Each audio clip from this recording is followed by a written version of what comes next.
তুমি দুঃখীকে মারলে কেন? এই যে লালি, তুমি কিন্তু ব্যাড গার্ল হয়ে গেলে, বুঝেছো? তুমি মারলে কেন দুঃখীকে? তুমি আমার পায়ের কাছে আসবে না, মেয়েটার তুমি পায়ের কাছে আসছো। হ্যাঁ, ওই আবার দুঃখীর পেছনে চলে আসো, চলে আসো।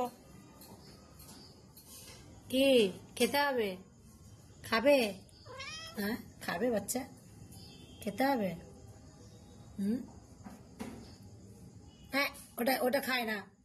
দাঁড়াও, আমি তোমার খাবার দিচ্ছি, দাঁড়াও। তোমাকে খেতে দেবো বলো আগে। তোমাকে তো আমি খেতে দেবো বললাম, তুমি মারলে কেন? হ্যাঁ মারলে কেন? মারলে কেন? ওই দুঃখীর অবস্থা দেখুন। ওই দুঃখী, দুঃখী, তুমি তুমি লালির কাছে, লালির কাছে। এই না না না না না না না না, একদম না। দেখেছো, দেখেছো? দুজন দুজন দুজনকেই মারলো, হাতাহাতি হলো দুজন দুজনের। লালি এদিকে আসো, আসো। লালি এখন খাবার খাচ্ছে।